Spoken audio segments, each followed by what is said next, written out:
Assalamualaikum, Aira Media. Sejarah Banten memiliki beberapa fakta, di antaranya, Banten merupakan kerajaan Islam yang didirikan oleh Maulana Hasanuddin, putra Sunan Gunung Jati, pada tahun 1526. Banten merupakan pusat penyebaran Islam di Pulau Jawa. Banten mencapai puncak kejayaannya pada masa pemerintahan Sultan Ageng Tirtayasa pada tahun 1631 sampai 1692. Banten dikenal sebagai pusat perdagangan internasional yang terkenal. Banten memiliki sejumlah peninggalan arkeologi yang membuktikan bahwa wilayah tersebut sudah ditempati oleh manusia purba sejak zaman batu. Kata Banten berasal dari kata wantan, yang berarti sesaji. Banten pernah mengalami perlawanan sengit dengan VOC, kongsi dagang Belanda, yang ingin menguasai perdagangan di Nusantara.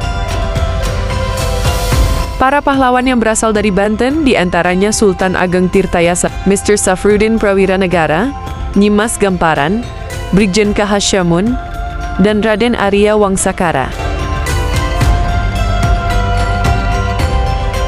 Berikut adalah beberapa tahapan sejarah Banten.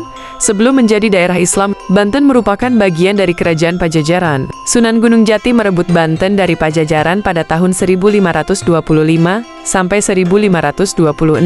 Pada tahun 1552, Sunan Gunung Jati memilih kembali ke Cirebon, dan kekuasaan Banten diserahkan kepada anaknya, Maulana Hasanuddin. Pada tahun 1568, Maulana Hasanuddin mengangkat menantunya yaitu Kawis Adimarta Tubagus Angka sebagai penguasa Jayakarta.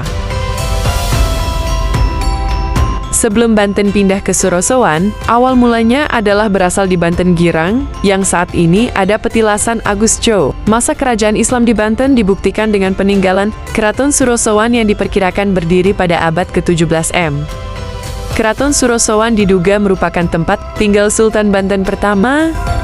Kemungkinan juga didirikan di dekat Karangantu. Abad ke-16 awal, diperkirakan merupakan masa pertama pembangunan keraton di Banten Lama.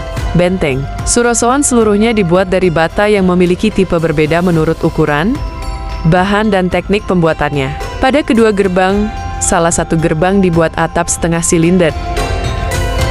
Sementara di luar benteng dibuat sungai buatan yang menyatu dengan sungai Cibanten. Keraton Surosowan dibangun kembali pada masa pemerintahan Maulana Hasanuddin tahun 1552 Masehi sampai 1570 Masehi. Pada masa itu, dinding bagian dalam berfungsi sebagai penahan api, sehingga antara pembangunan masa pertama dan masa kedua menjadikan Keraton Surosowan mengalami perubahan fungsi dinding. Perubahan tersebut membuat fungsi pertama berubah dari tadinya sebagai tembok keliling menjadi tembok pertahanan.